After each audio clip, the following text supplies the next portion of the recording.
Olá! Hoje nós vamos conversar sobre estabilidade e armazenamento de medicamentos. É um assunto importante que também merece a nossa atenção.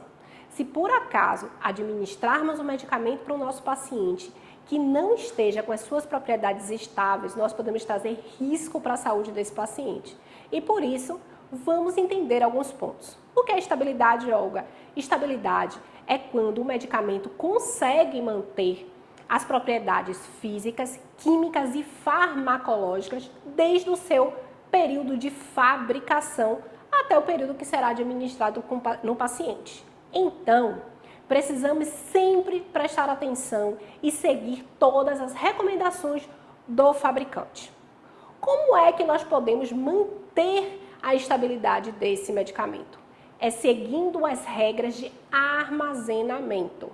Existem medicações que precisam ter a temperatura controlada. Nada de muito quente, nada de muito frio. Algumas medicações precisam ficar na porta da geladeira do domicílio, outras precisam ficar dentro do congelador, e isso é muito importante.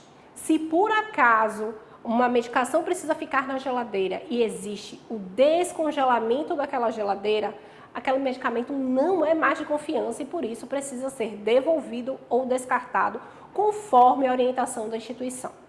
Outro ponto importante é a luz. Mas por que a luz?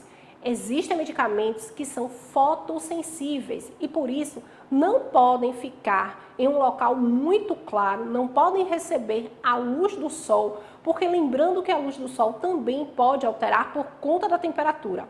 Outros medicamentos precisam ficar protegidos por uma capa e isso também virá sempre na recomendação do fornecedor.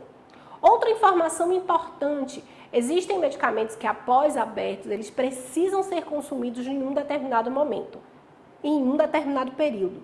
E se aquele período ele encerra, mesmo que o frasco esteja cheio, jamais reutilize. Descarte também, conforme a orientação da instituição e conforme a orientação do fabricante. É importante lembrar que todos os medicamentos eles têm um prazo de validade e esse prazo de validade ele precisa ser respeitado. Não existe jamais aquela regra de mais 30 dias. Não. Se é o dia 20 ele precisa ser encerrado mesmo que ele tenha tido o frasco aberto no turno da manhã.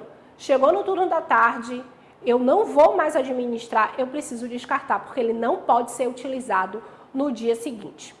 Outra informação importante, existem medicamentos que não podem ser fracionados. Se você fraciona, você não tem como garantir que aquele fracionamento, aquele comprimido que restou, poderá ser utilizado no dia seguinte. Portanto, siga as recomendações do fabricante e siga as recomendações da instituição.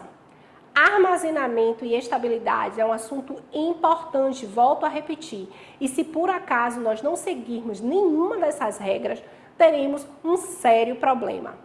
Caso você deseje mais informações, vai lá no nosso AVA, no nosso ambiente virtual de aprendizado. Tem outras dicas, tem outros passos que são importantes para o seu exercício profissional. Então, te espero na próxima aula. Tchau, tchau!